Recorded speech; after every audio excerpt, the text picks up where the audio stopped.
He takes wonderful care of himself. And I sort of like it because he maintains that physique that I fell in love with 48 years ago. At 82, Judge Judy is no longer the sharp-tongued TV icon millions watched every day. The courtroom lights are off, the audience is gone, and the silence is louder than ever. While her career brought fame, power, and fortune, life after the spotlight hasn't been as glamorous as many expected.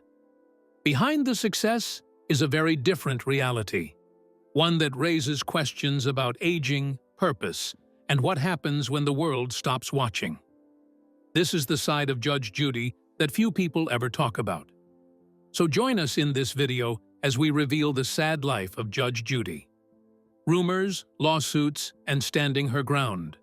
In 2017, Judge Judy faced a harsh reminder that fame can have a cruel side. The National Enquirer published shocking claims about her, saying she had cheated on her husband and was suffering from brain damage and Alzheimer's disease.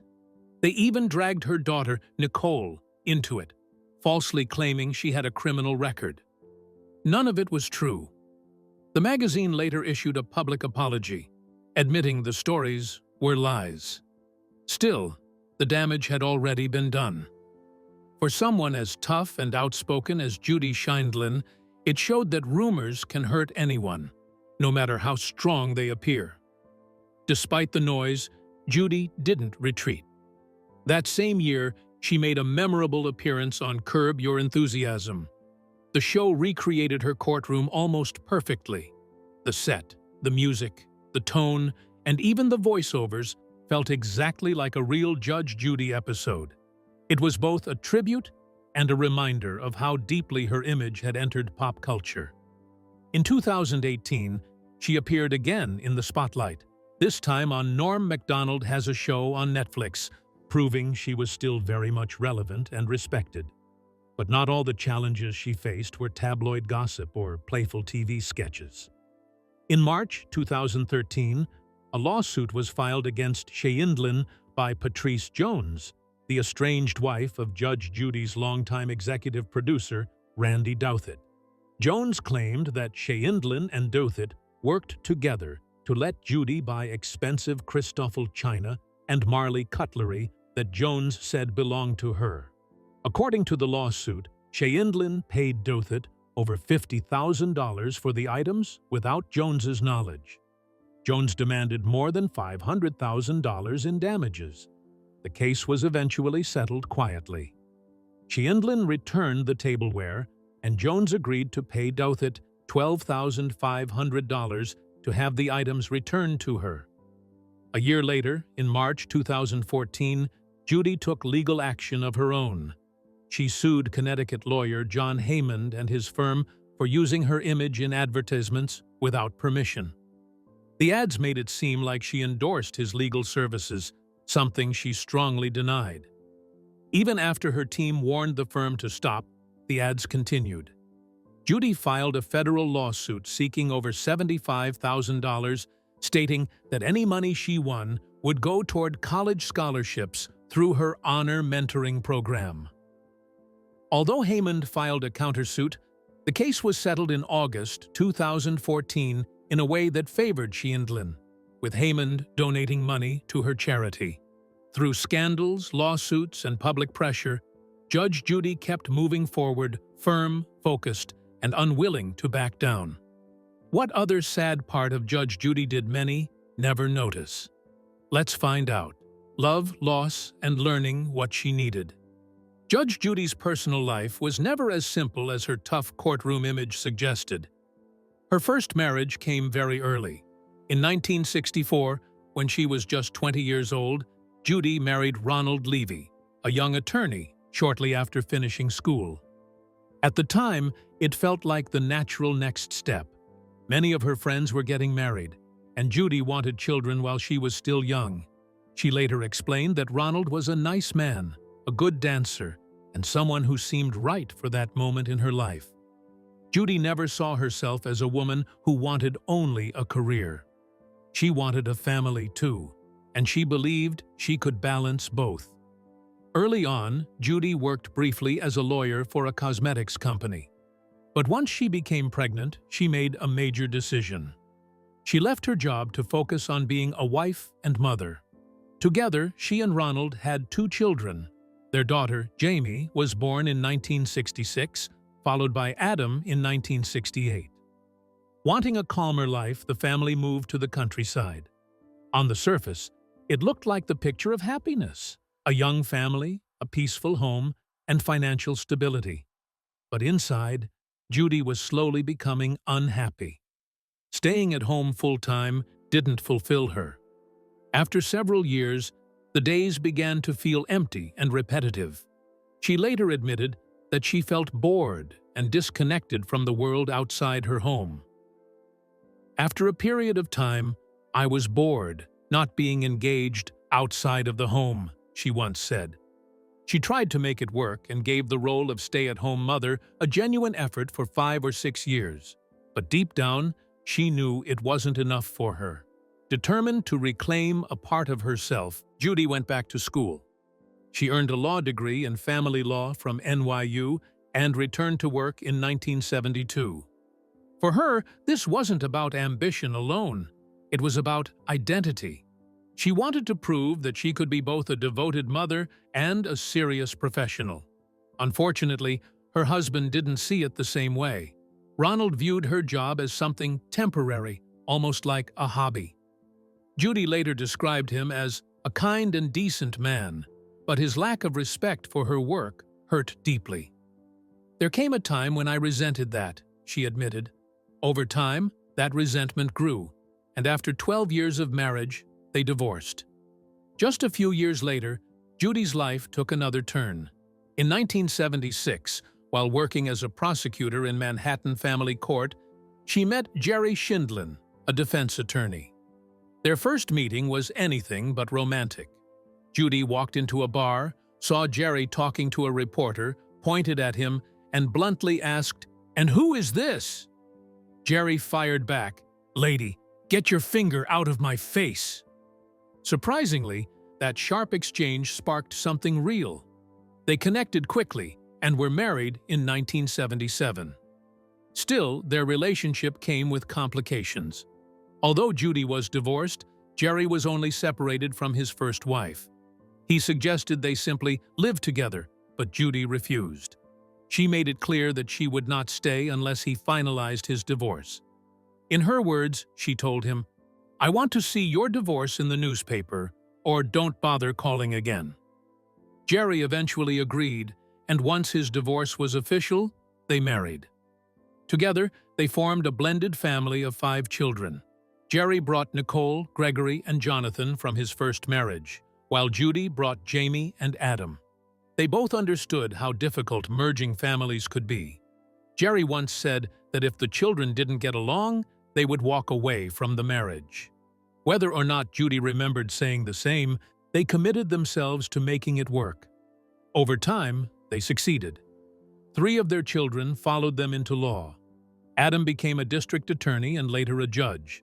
Gregory built a legal career and opened the Shindlin Law Firm. Nicole became a law firm partner. The other 2 children chose different paths. Jamie stayed private, and Jonathan became an eye doctor. For years, Judy and Jerry appeared strong together. But in 1990, everything changed. Judy's father, Murray Blum, passed away, and the loss hit her hard. She was overwhelmed with grief and needed emotional support. She turned to Jerry, hoping he could step in and take care of her during that painful time. But Jerry didn't know how. Judy later said she wasn't asking for anything unreasonable. Jerry, on the other hand, admitted that he simply didn't know how to provide that kind of emotional care. Their communication fell apart. Hurt and frustrated, Judy gave him an ultimatum. When Jerry challenged her, she followed through. Divorce papers arrived the very next day, and they officially divorced that same year. Yet the story didn't end there. During their separation, both realized how much they missed each other. Jerry missed Judy's presence, and Judy missed him too. After a disappointing date with someone else, she was relieved when Jerry reached out. They began spending time together again, slowly rebuilding their connection.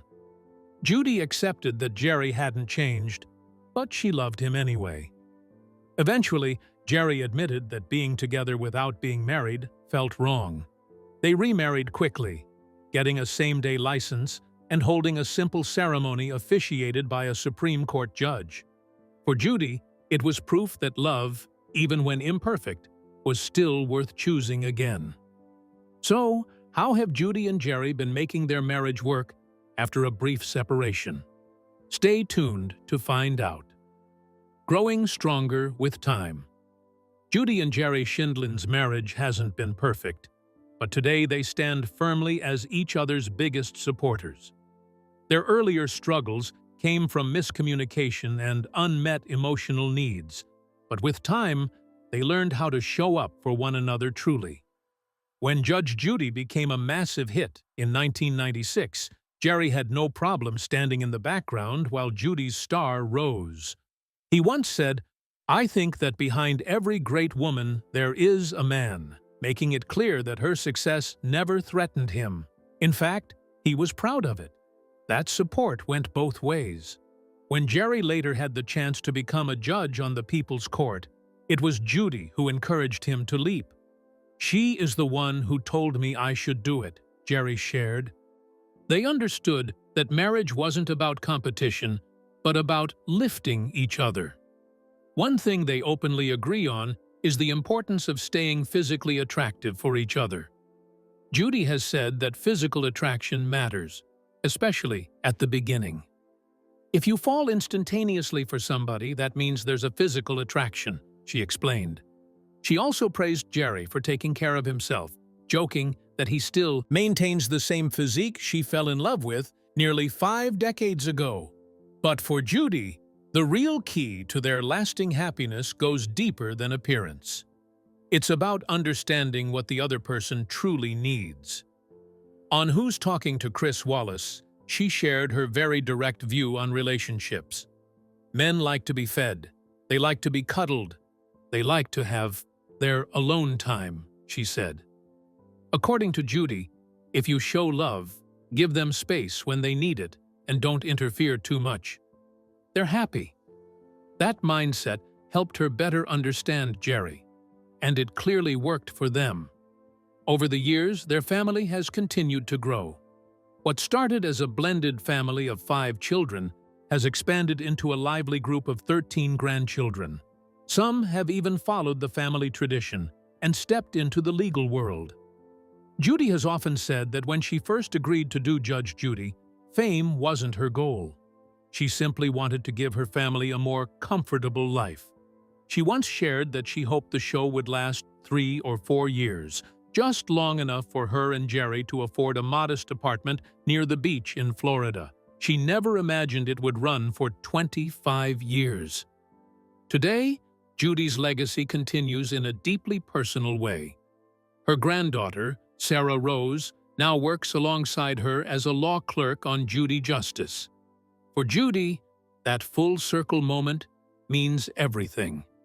What began as a practical decision to support her family turned into a lifetime legacy, one built on resilience, love, and learning how to grow together.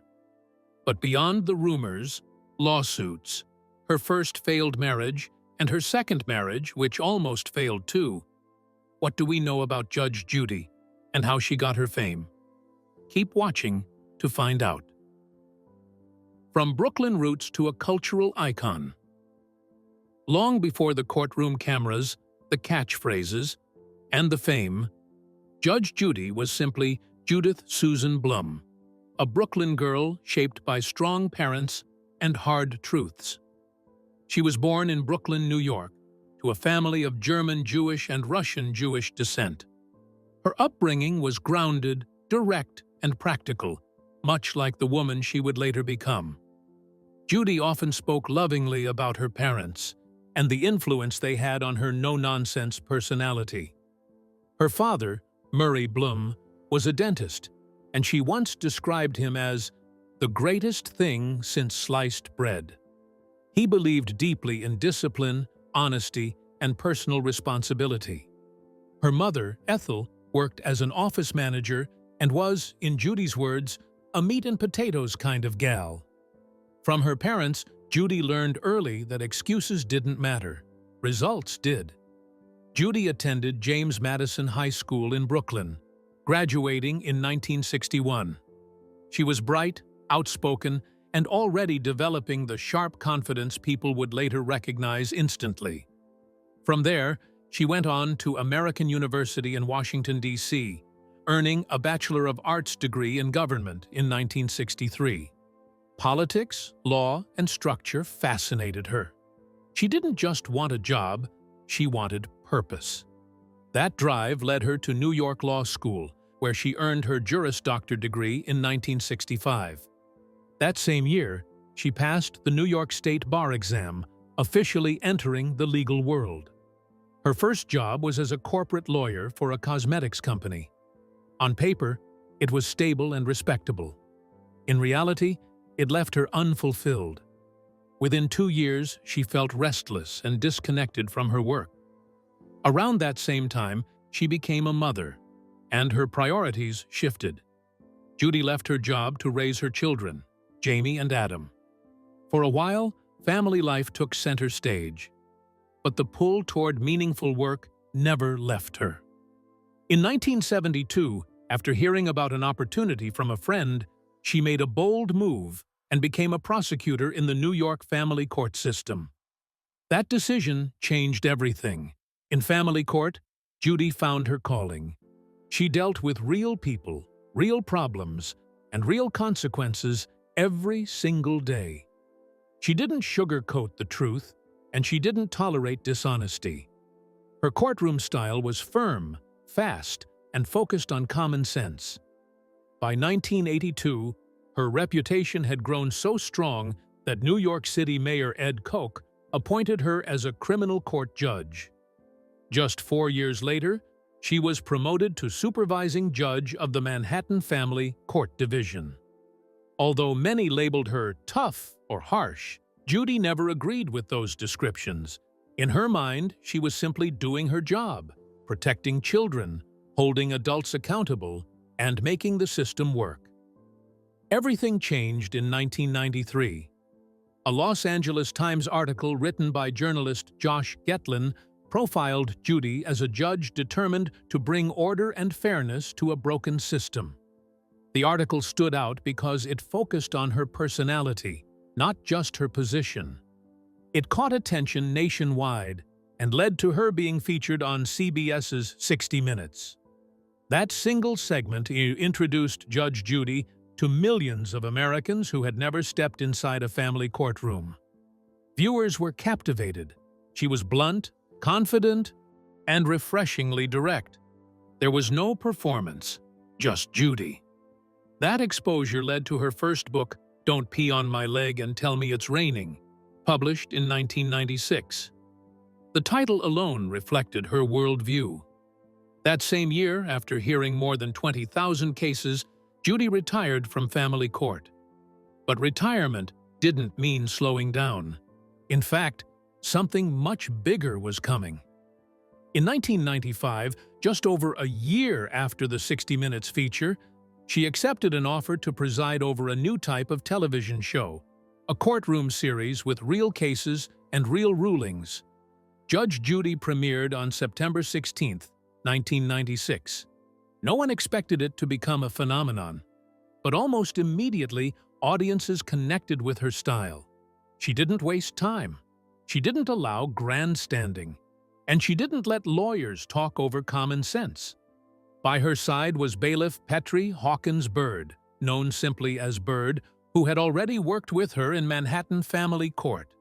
Together, they formed one of the most recognizable duos in television history. The show ran for an incredible 25 seasons, ending on July 23, 2021. During that time, it remained the highest-rated court show on television.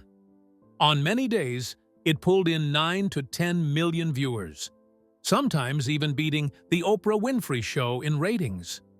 From 2009 until its final season, Judge Judy was the highest-rated show in all of daytime television and first-run syndication. Viewers didn't tune in for legal theory. They tuned in for clarity. As one writer explained, the audience loved the fantasy of a justice system that worked quickly, clearly, and without confusion. In 2013, a Reader's Digest poll revealed something shocking. Americans trusted Judge Judy more than all 9 justices of the U.S. Supreme Court combined. That statistic alone showed how deeply she had entered the public's consciousness. Her influence extended far beyond television. She appeared in countless pop culture references, from The Simpsons and Saturday Night Live to Jimmy Kimmel Live and RuPaul's Drag Race. In 2003, VH1 named her one of the 200 greatest pop culture icons. Awards followed. She received a star on the Hollywood Walk of Fame in 2006. She was inducted into Broadcasting and Cable's Hall of Fame in 2012 and received multiple honors recognizing her impact on media and women in broadcasting. After 15 nominations, Judge Judy finally won its first Daytime Emmy Award in 2013 and went on to win again in 2016 and 2017. Judy once joked that she feared winning because shows that won often disappeared shortly after. "You want the Emmy, or you want a job?" She laughed. Her success also brought financial headlines.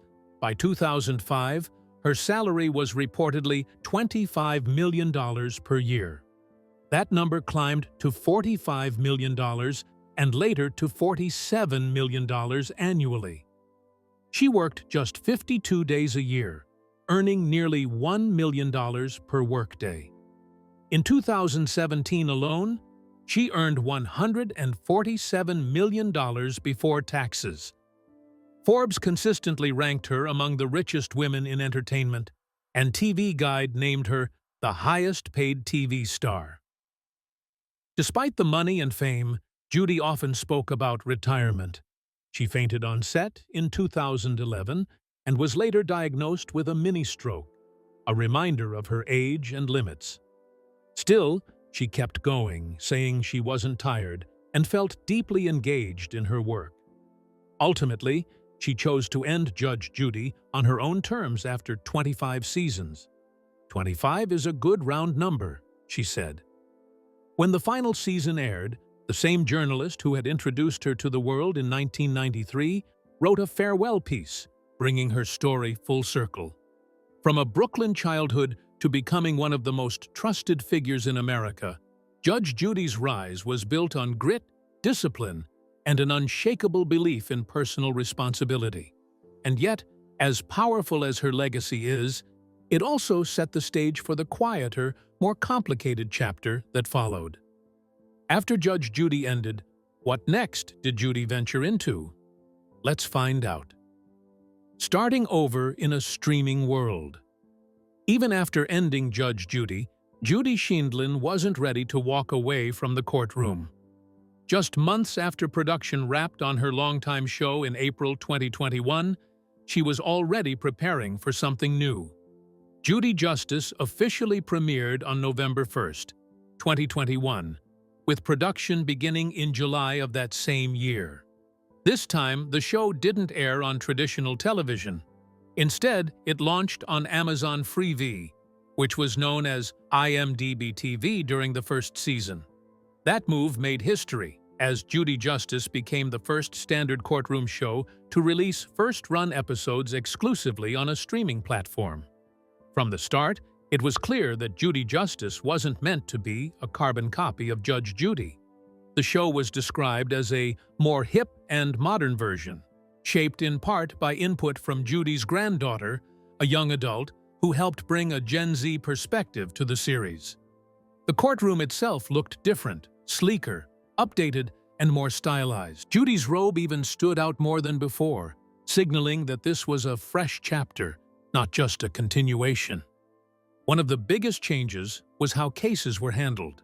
On Judge Judy, episodes usually featured 2 fast-paced cases, with Judy moving quickly and cutting people off when they strayed. On Judy Justice, she slowed things down. Most episodes focus on a single, longer case, allowing her to dig deeper into details. A stenographer plays a bigger role, often reading back testimony to clear up contradictions. The cases themselves also became more sensational, partly because there were fewer time limits and higher monetary award caps than on her previous show. Although Judy promised she would use the same judging instincts that made her famous, viewers quickly noticed her tone had softened slightly. She was still direct, still sharp, but more patient and more willing to let people explain themselves. For some fans, this was a welcome evolution. For others, it felt unfamiliar. One of the biggest controversies came even before the show premiered. When a trailer was released on September 30th, 2021, longtime fans immediately noticed something missing. Bailiff Byrd was gone. After 25 years beside Judy, his absence shocked viewers. Instead, Kevin Rasco appeared as the new bailiff. Byrd later said he felt confused and dismayed by the lack of communication and suggested that money played a role in the decision. Judy responded publicly by praising Byrd as terrific, but explained that the new show needed a fresh direction. Eventually, Byrd said he held no grudges and wished her success. In 2022, it was announced that Byrd would return to television in Tribunal Justice, another courtroom series created and produced by She Indlin. The show would feature former hot bench judges along with Judy's son, Adam Levy. For many fans, that helped ease the disappointment. While reruns of Judge Judy initially outperformed Judy Justice in viewership, the new show still broke records for streaming hours on IMDb TV. That success earned it a second season, which premiered in November 2022. Judy also won a Daytime Emmy Award for the series, making her the only TV arbitrator to win the honor for more than one courtroom show. Even in her 80s, Judy Sheindlin proved she could still adapt, though the world around her had clearly changed. But even before Judge Judy ended, how did Judy face criticism? Find out more. Facing criticism. Head-on, despite her fame, Judge Judy has faced criticism for her courtroom style. Joseph Wapner, the original People's Court judge, called her abrasive and insulting, claiming she demeaned litigants and set a poor example of judicial conduct. Judy's publicist fired back, noting her parents taught her to say nothing if you have nothing nice to say. Judy later explained she blended humor with authority intentionally, saying entertainment required both. In a 2013 Larry King interview, she dismissed Wapner as meh, oatmeal, and praised Judge Mills Lane as a judge she respected. How far did Judge Judy's fame go? Let's find out. Becoming more than just a judge. As Judge Judy's fame grew, she became a regular presence far beyond the courtroom. Over the years, Judy Sheindlin appeared on countless talk shows, interviews, and news programs, slowly transforming from a television judge into a full-blown cultural figure. Audiences saw her on Entertainment Tonight, The Ellen DeGeneres Show, The Wendy Williams Show, Katie, Larry King Live, The View, The Tonight Show, Dateline NBC 2020, and Good Morning America. Each appearance revealed a little more of the woman behind the robe, sharp, confident, and never afraid to speak her mind. In 1998, Judy surprised audiences in a completely different way. She made an unexpected guest appearance on Saturday Night Live, interrupting Cherry O'Terry's parody of her in a moment that showed she could laugh at herself. That same year, she appeared as herself in a cameo scene in the made-for-TV movie Chips 99. Not long after, she even served as a judge for the 1999 Miss America pageant, proving her authority extended well beyond the courtroom. In February 2000, her life and career were explored in depth in a one-hour documentary titled Judge Judy, Sitting in Judgment. which aired as part of the biography series. The documentary traced her journey from family court judge to television powerhouse, giving viewers a deeper understanding of her motivations and values. She continued opening up over the years, appearing on Shatner's Raw Nerve in 2008, and later participating in a 2-hour interview for the Archive of American Television in 2009, where she reflected on her career with rare honesty. Judy didn't stop there. In 2012, she launched a short-lived advice website called whatwouldjudysay.com, offering her trademark blunt guidance to the public. In 2013, during an interview with Katie Couric at the 92nd Street Y, she revealed previously unknown details about her upbringing, her time in family court, and the emotional toll of her work. These moments showed that while Judy projected confidence, her journey wasn't without sacrifice. In 2014, Judy took even more control of her legacy by founding her own production company, Queen Bee Productions. Through it, she launched Hot Bench, an arbitration-based courtroom show featuring a panel of 3 judges debating cases together. Interestingly, Judy had originally wanted the title Hot Bench for her own show years earlier.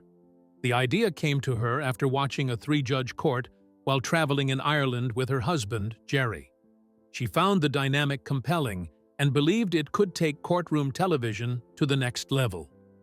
The original judges included Patricia DeMango, Tanya Acker, and Larry Bachman, later replaced by Michael Corriero. Like Judge Judy, the show was produced by Randy Douthit and distributed by CBS. Her influence continued to expand. In 2016, CBS announced plans for a scripted, semi-autobiographical drama called Her Honor, inspired by Judy's life as a young judge, balancing work and personal struggles. While the project never fully materialized, it showed how powerful her story had become. In 2017, Judy created another show, Eyewitness, a short-lived game show that tested contestants' memory and observation skills. That same year, she appeared on the premiere of Objectified on Fox News, where host Harvey Levin took viewers inside her personal and professional life. Not all attention was positive. In September 2017, the National Enquirer issued a formal apology for publishing false and damaging claims about Judy's health and marriage, as well as lies about her daughter. The apology came after the rumors had already spread, reminding Judy once again that fame has a darker side. Still, her cultural relevance never faded.